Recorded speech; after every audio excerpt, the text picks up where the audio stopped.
يا بني إسرائيل اذكروا نعمتي التي أنعمت عليكم وأني فضلتكم على العالمين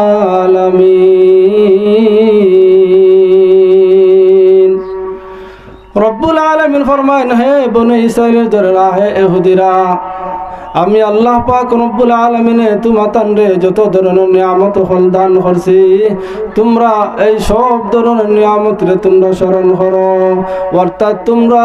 সমস্ত নিয়ামতের শুকর আদায় করো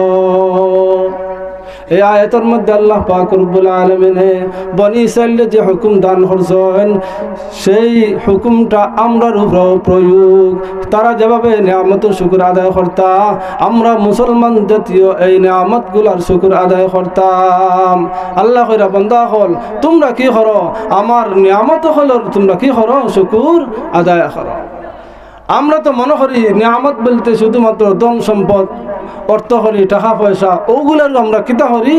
নিয়ামত মনে করি হ্যাঁ এটাই আল্লাহ রাব্বুল আলামিনের পক্ষ থেকে অবশ্যই কিতা একটা নিয়ামত কিন্তু এই নিয়ামতের বাহিরা অসংখ্য অগণিত আপনার আল্লাহ নিয়ামত দান করছেন আপনার বডির দিকে আপনি যদি তাকান তাহলে দেখবা আপনার শরীরের মধ্যে যত অঙ্গ প্রত্যঙ্গগুলা আছে এই সমস্ত অঙ্গ প্রত্যঙ্গগুলা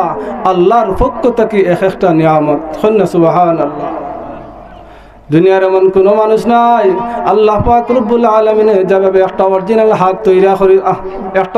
হাত তৈরি করিয়া দিছেন আমরারে দুনিয়ার কোনো মানুষ নাই এভাবে অরিজিনাল একটা হাত বানানির আসেনি তার তৌফিক তার ক্ষমতা আসেনি তার ক্ষমতা নাই আল্লাহ পাক রব্বুল আলামিন আমরা যেভাবে চক্ষু তৈরি করিয়া দিছেন দুনিয়ার কোনো মানুষে যদি চায় পৃথিবীর সমস্ত মানুষে যদি একত্রিত হইয়া যদি চায় অরিজিনাল একটা চক্ষু বানাইতো দুনিয়ার কোনো মানুষের কোনো ক্ষমতা নাই অরিজিনাল চক্ষু বানানির আল্লাহ পাক রব্বুল আলামিনে আমরারে চক্ষু দান করছেন এই চক্ষুটা যদি আল্লাহ পাক রব্বুল আলামিনে যদি মাথার উপরে যদি দিতা তাহলে আমরা তো চলাফেরা আমরা লাগে কঠিন হইয়া যেত যদি আল্লাহ রব্বুল আলামিনে এই চক্ষুটা যদি আপনার পিছন দিকে যদি দিতা তাহলে আমরা সামনের দিকে আপনার চলা আমাদের জন্য মুশকিল হইয়া যেত কিন্তু আল্লাহ পাক রব্বুল আলামিনে আমরা চক্ষু মাথার উপরে না দিয়া আল্লাহ রব্বুল আলামিনে আমার চক্ষু পিছন দিকে না দিয়া আল্লাহ পাক রব্বুল আলামিনে আমার চক্ষুরে যথাযথ স্থানে আল্লাহ পাক রব্বুল আলামিনে তৈয়ার করিয়া দিছেন তো দোস্ত বুজুর্গ এভাবে আপনি প্রতিটা অঙ্গ প্রত্যঙ্গ এক একটা আল্লাহ রাব্বুল আলামিনের পক্ষ থেকে কিতা নিয়ামত দুস্থ বুজুর্গ আল্লাহ পাক রব্বুল আলামিনে আমরারে যেভাবে তৈয়ার করিছেন আল্লাহ রব্বুল আলামিনে যেভাবে আমরারে তৈরি করছেন দুনিয়ার কোনো মখলুকাতরে এমন সুন্দর করিয়া আল্লাহ আর কোনো মখলুকাতরে সৃষ্টি করছেন না আল্লাহ পাক রব্বুল আলামিন ফরমান لقد خلقنا الإنسان في أحسن تقويم নিশ্চয় আমি মানুষ জাতির ইনসান জাতির আমি সর্ব উত্তম গঠন দিয়ে আমি তৈয়ার করছি আমরা তাকিয়া আর কোনো মাখলুকাতরে আল্লাহ অত সুন্দর করে কি করছেন না সৃষ্টি করছেন না আল্লাহ ফরমান ফাতাবারাকাল্লাহু আহসানুল খালিকিন আমার চেয়ে ডিজাইনার এই পৃথিবীতে আর কেউ নাই এই দুনিয়াতে কেউ নাই আমি হইলাম সর্ব উত্তম ডিজাইনার সর্ব উত্তম ভাবে সৃষ্টি করনেওয়ালা আমি রব্বুল আলামিনের প্রশ্ন করি পরওয়ারদিগার আলম আমার এত সুন্দর করে আপনি খেনে বানাইলা এত সুন্দর করে খেনে আমার সৃষ্টি করলা পরওয়ারদিগার আলম উত্তর দেন লিনাবলুয়াকুম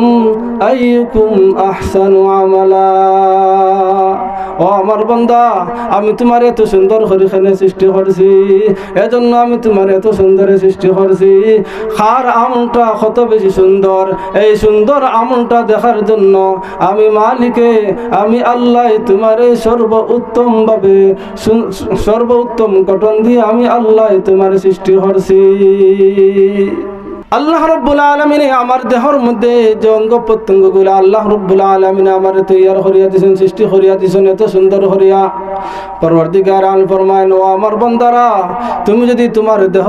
অঙ্গ প্রত্যঙ্গের দিকে তুমি যদি নিজে যদি একটু চিন্তা ফিকির করো যে আল্লাহ আমার হাত কিভাবে তৈয়ার করছেন, আল্লাহ আমার চক্ষু কিভাবে তৈয়ার করছেন, আল্লাহ আমার ব্রেন কিভাবে তৈয়ার করছেন, আল্লাহ আমার পা কেমনে তৈয়ার করছেন, তোমার যদি অঙ্গ প্রত্যঙ্গের দিকে যদি তুমি যদি তোমার অঙ্গ প্রত্যঙ্গ নিয়ে যদি তুমি যদি চিন্তা ফিকির যদি করো, পরওয়ারদিগার আলামিন ফরমায় তোমার বুঝ আসার যাওয়ার জন্য যথেষ্ট,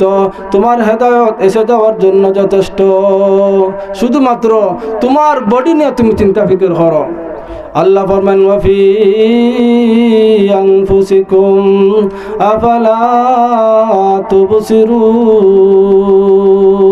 পরওয়ারদিগার ফরমান, ও আমার বান্দা হল, তোমরা তোমার শুধুমাত্র তোমাদের বডি নিয়ে তোমরা চিন্তা করো, তোমার অঙ্গ প্রত্যঙ্গ নিয়ে তুমি চিন্তা করো। তুমি তোমার অঙ্গ প্রত্যঙ্গ নিয়ে যদি তুমি চিন্তা ফিকির যদি করতে যদি পারো, তাহলে তোমার বুঝ আসা যাওয়ার জন্য যথেষ্ট, তোমার হেদায়েত এসে যাওয়ার জন্য যথেষ্ট।